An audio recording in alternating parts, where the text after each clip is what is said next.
জানাচ্ছি সংবাদ প্রকাশের সাপ্তাহিক আয়োজন টপ 7-এ। সঙ্গে আছে আমি পাপিয়া মামুন। শুরুতেই জানিয়ে দিচ্ছি আজকের প্রধান শিরোনামগুলো। রোহিঙ্গা প্রত্যাবাসনের লক্ষ্যে 27 প্রতিনিধি দলের মিয়ানমার পরিদর্শন। আবারও বাড়ল ভোজ্য তেলের দাম। ব্যবসায়ীরা বলছেন দাম বৃদ্ধির ফলে কমে যাবে বিক্রি।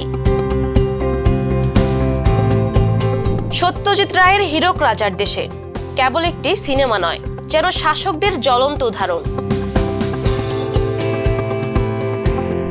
আমের ভালো ফলনে খুশি রাজশাহীর চাষিরা, অধিক মুনাফা লাভের আশা। শৃঙ্খলা ভঙ্গের অভিযোগে 300 পুলিশ সদস্যকে ছাঁটাই করছে ভারত। সাংবাদিকদের বাবা মাকে নিয়ে কটাক্ষ করে ক্ষমা চাইলেন সালাউদ্দিন। নিজের বিয়ের গল্প বলে আবারও আলোচনায় চিত্রনায়ক জায়েদ খান।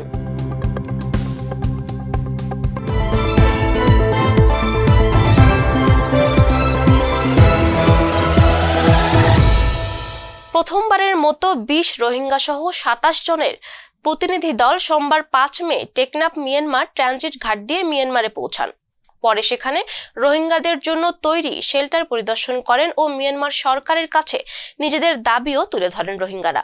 শুধু আবাসন সুবিধা নয়, নিজের জমি জমা ফেরত সহ স্বাধীনভাবে চলাফেরা করতে চান রোহিঙ্গারা।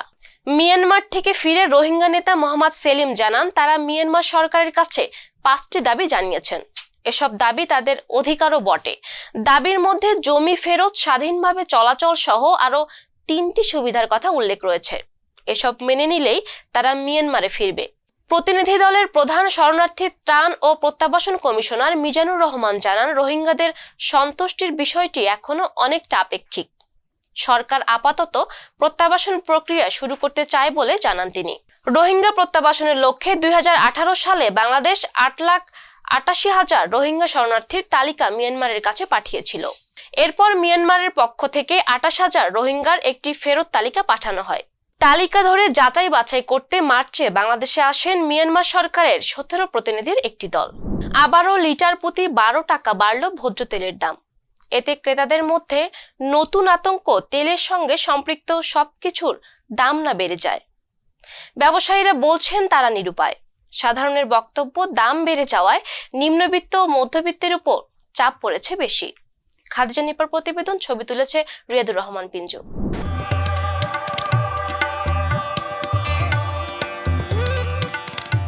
তেলের নতুন দাম নির্ধারিত হয়েছে। লিটার প্রতি বেড়েছে 12 টাকা, অর্থাৎ তেলের বর্তমান বাজার মূল্য 199 টাকা প্রতি লিটার। যদি আপনি 5 লিটার তেল নেন তাহলে আপনাকে গুনতে হবে 960 টাকা। তেলের নতুন এই দাম আজকে থেকেই কার্যকর হয়েছে। সেজন্য আমরা আজকে এসেছি রাজধানীর কারওয়ান বাজারে। কারওয়ান বাজারের যে ব্যবসায়ীরা আছে এবং যারা এখানকার যে ক্রেতা, তাদের এই বাড়তি দামে কতটুকু সন্তুষ্ট সেসব নিয়ে আজকে কথা বলবো তাদের সাথে।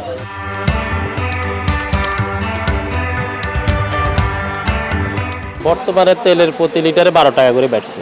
আমাদের বিক্রিতে এখন সেল বেশি, তেলের সেলটাই বেশি আর কি। আমাদের মানে যা নিছি স্টক সব আজকে দেখা যাচ্ছে শেষ হয়ে যেতে।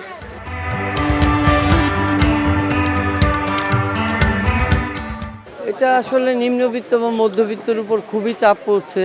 যাদের কাছে টাকা আছে তাদের প্রবলেম নাই, কিন্তু যাদের কাছে টাকা নাই তারা দোকানে এসে অসহায়ের মতো তাকায় থাকে, জিনিস কিনতে পারে না। এই জন্য তেলের দামটা না বাড়ানোই ভালো ছিল, কারণ তেলের সঙ্গে সঙ্গে অন্য সব কিছুর দাম বেড়ে যাবে। গত 3 বছর থেকে তো বাড়ছেই। 660 টাকা থেকে তেল এখন যদি 960 টাকা হয়, তাহলে আপনি একজন মধ্যবিত্ত পরিবারের লোকজনের জন্য তাদের কি অবস্থা হবে বলেন।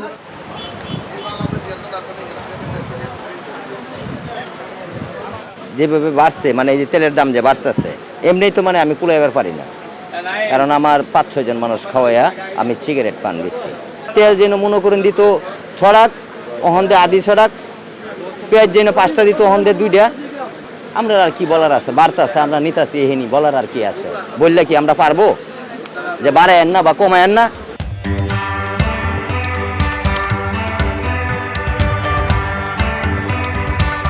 আমরা তো মনে করেন বাসা বাড়িতে কাজ করি, আমরা তো বেশি একটা ইনকাম করতে পারি নাই। এখন বেশি দাম, যত জিনিস দাম হয়ে গেছে, এখন আমরা তো কি করব, না খায়া তো আর বাঁচা যাইতো না। আমরা গরিব হইলেও তো মনে করেন পেটে ভাত দিতে হয়।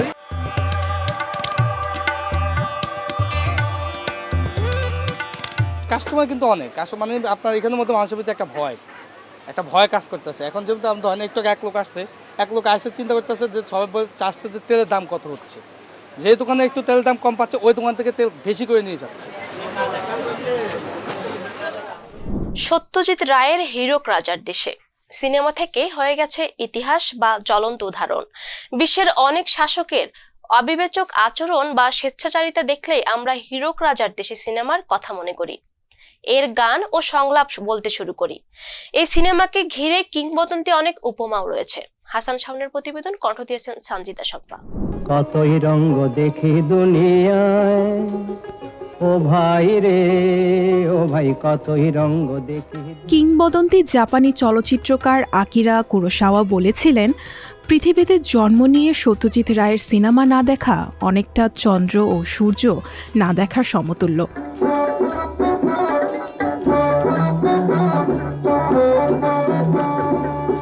বাঙালি হিসেবে আমরা ভাগ্যবান, কারণ চলচ্চিত্র মাধ্যমে ভাষা গুরুত্বপূর্ণ না হলেও সত্যজিৎ রায় ছিলেন একজন বাঙালি নির্মাতা। তার শিল্পে প্রতিফলিত হয়েছে বাঙালি মানুষ, সংস্কৃতি আর জনপদের জারি থাকা শাসন শোষণের বৃত্তান্ত। এর শ্রেষ্ঠতম নজির হিসেবে শনাক্ত করা যায় সত্যজিৎ নির্মিত সিনেমা হীরক রাজার দেশে।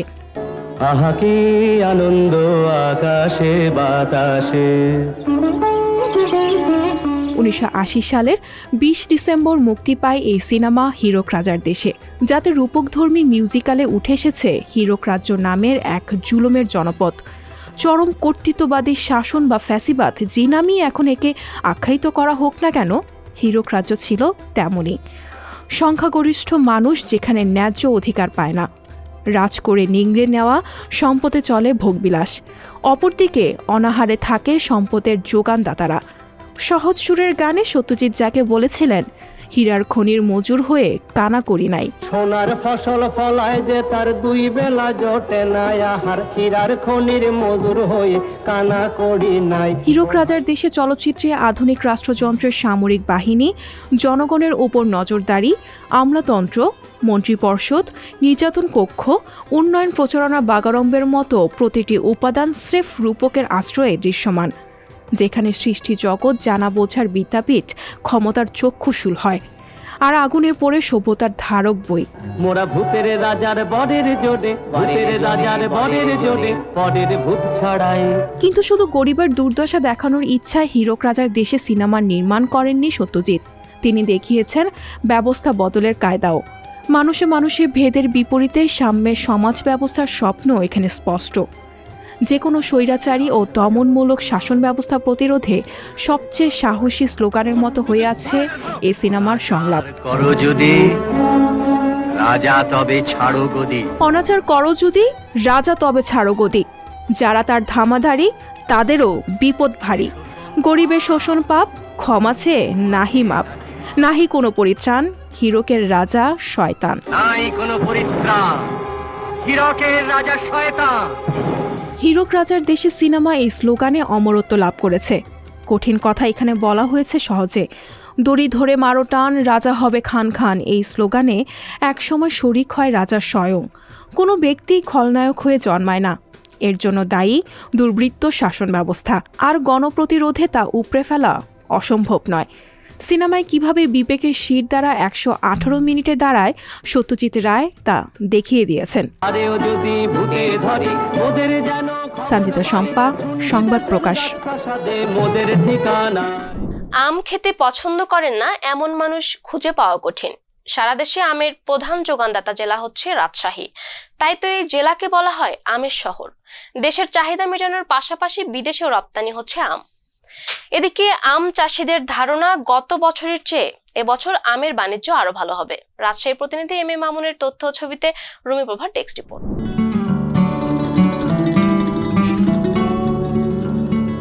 আমের রাজধানী হিসেবে পরিচিত রাজশাহী চলতি মৌসুমে 1,500 কোটি টাকার আম বিক্রির আশা করেছে কৃষি বিভাগ। বৃহস্পতিবার থেকে রাজশাহীতে আম নামানো শুরু হয়েছে। বাজারে পাওয়া যাবে গুটি জাতের আম।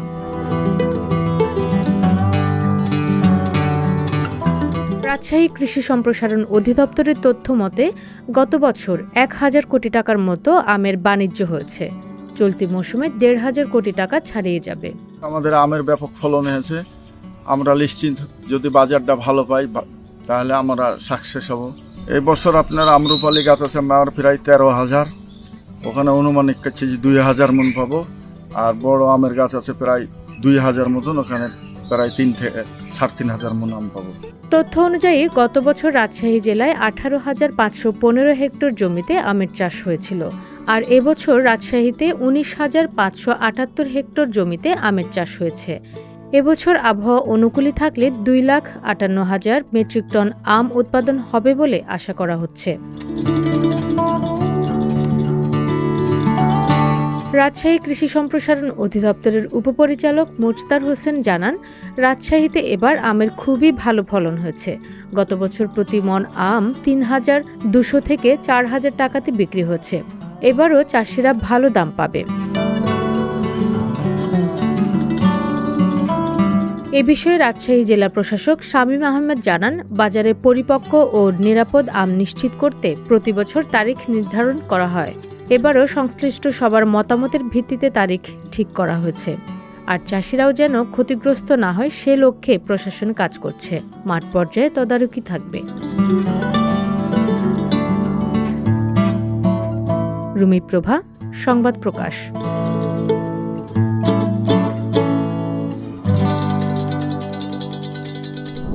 মানুষ সমস্যায় পড়লে বা সামাজিক কোনো অসঙ্গতি দেখলে প্রথমেই মাথায় আসে পুলিশের কথা।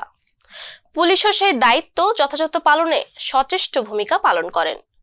কিন্তু খোদ পুলিশ যখন কোনো অনিয়মে জড়িয়ে পড়েন তখন সেটা খুবই উদ্বিগ্নের বিষয় হয়। সম্প্রতি এমন এক সংকটে পড়েছেন ভারতের পুলিশ বিভাগ। বাধ্য হয়ে ছাঁটাই করছেন 300 পুলিশ সদস্যকে। সঞ্জিদা সম্পার টেক্সট রিপোর্ট।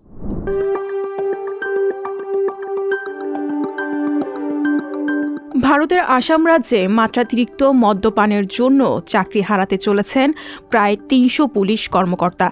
রাজ্যটির মুখ্যমন্ত্রী হিমন্ত বিশ্ব শর্মা বলেছেন, মদ্যপানে অভ্যস্ততা ও শারীরিকভাবে পুলিশে কাজ করার মতো অবস্থা না থাকায় তাদের আগাম অবসরে পাঠানো হচ্ছে। ইতিমধ্যে এই প্রক্রিয়া শুরু হয়েছে বলে জানিয়েছেন তিনি।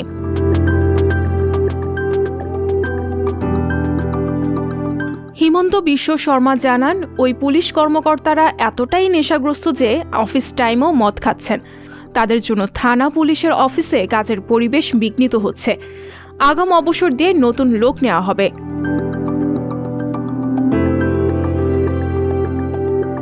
এই সিদ্ধান্তের আগে অভিযুক্তদেরকে অনেকবার সতর্ক করা হয়েছে এবং বিভাগীয় সাজা দেওয়া হয়েছে। তাতেও কাজ না হওয়ায় এখন বাধ্যতামূলক অবসরে পাঠানো হচ্ছে। অবসরে থাকাকালে তারা অর্ধেক বেতন পাবেন। এদিকে রাজ্যের কিছু পুলিশ সদস্য জানিয়েছেন, অনেক সময় ঘন্টার পর ঘন্টা তাদেরকে ডিউটিতে থাকতে হয়। দিনের পর দিন অনেক নাইট ডিউটি করেন। তখন অনেকেই মদের আশ্রয় নেন। এভাবেই নেশাগ্রস্ত হয়ে পড়েন।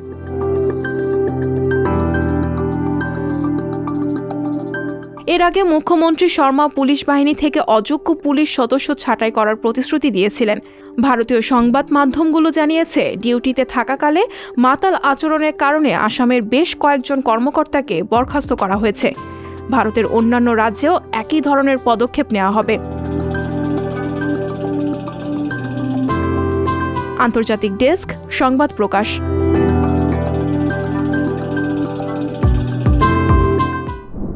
কাজী সালাউদ্দিন এই নামটির সাথে যুক্ত রয়েছে অনেক খ্যাতি, অনেক ইতিহাস।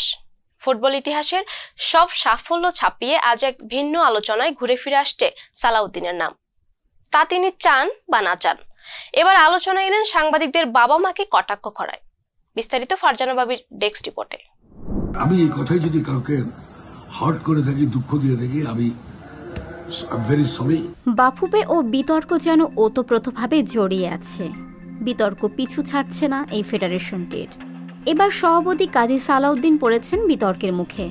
সাংবাদিকদের বাবা মা তুলে কটাক্ষ করেছেন তিনি। অবশ্য এই ঘটনায় ক্ষমাও চেয়েছেন।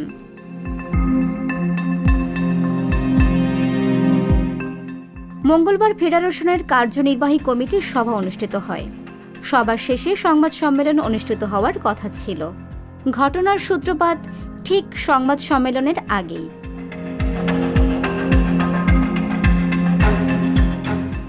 সাংবাদিকদের সাথে আলাপকালের আগে সালাউদ্দিন একান্তে কথা বলেন সিনিয়র সহসভাপতি সালাম মুর্শেদি এবং সহসভাপতি আতাউর রহমান ভুইয়া মানিকের সঙ্গে। এ সময় সাংবাদিকদের সাথে থাকা রেকর্ডার চালু ছিল, ফলে সালাউদ্দিনের কথাবার্তাও আর গোপন থাকেনি। বাফুফের সভাপতি তাদের বলেছিলেন, বাফুফেতে সাংবাদিক প্রবেশ করতে চাইলে তাদের বাবার ছবি লাগবে।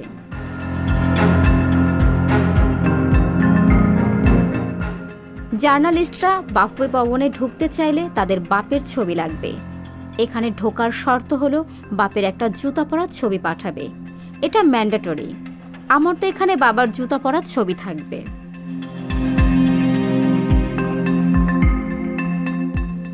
সালাউদ্দিন হয়তো অবচেতনও ভাবেননি তার এই বিতর্কিত কথা রেকর্ডারে রেকর্ড হতে পারে।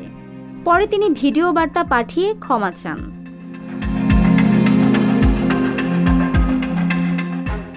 ভিডিও বার্তায় তিনি বলেন, আমি নাবিলের সঙ্গে মজা করছিলাম। আমি সংবাদ দেখেছি, সেখানে সাংবাদিকদের কষ্ট দিয়ে কথা বলেছি। তবে আসলে আমি সাংবাদিকদের কষ্ট দিতে চাইনি। আমি স্রেফ মজা করছিলাম। আমার এই মজা করার কথা কেউ রেকর্ড করবে সেটা বুঝতে পারিনি। ফারজানা ববি, সংবাদ প্রকাশ। জায়েদ খানকে না পেলে আর বিয়ে করবেন না এমন অনেক তরুণীর গল্প শোনালেন ঢালিউডের এই চিত্রনায়ক। তিনি না চাইলেও অনেক নারী তার জন্য পাগল। সিনেমা নিয়ে আলোচনায় না থাকলেও বছর জুড়ে বিভিন্ন প্রসঙ্গে সবার মুখে মুখে থাকেন তিনি। হাসান শাওনের প্রতিবেদন, কণ্ঠ দিয়েছেন সামিয়া বিন্দু।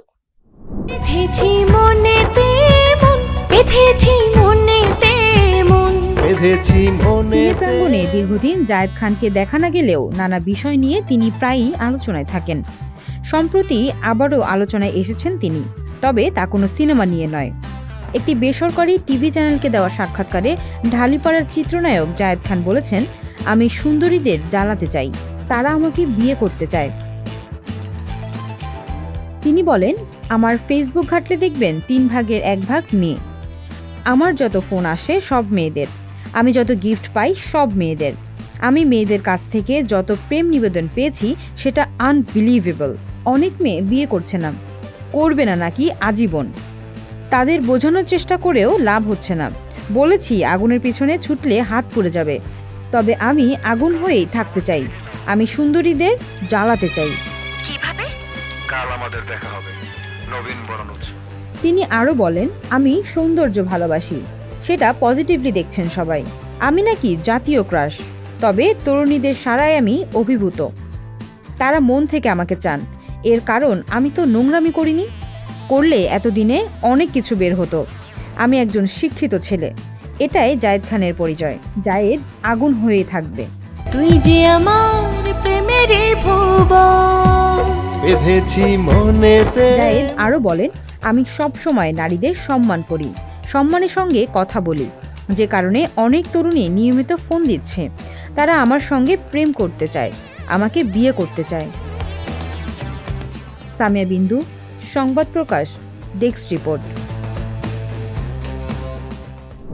দর্শক, এই ছিল আজকের আয়োজন। দেখা হবে আগামী পর্বে। যে কোনো তথ্য জানতে চোখ রাখুন সংবাদ প্রকাশের ফেসবুক পেজ ও ইউটিউব চ্যানেলে। সবাইকে ধন্যবাদ।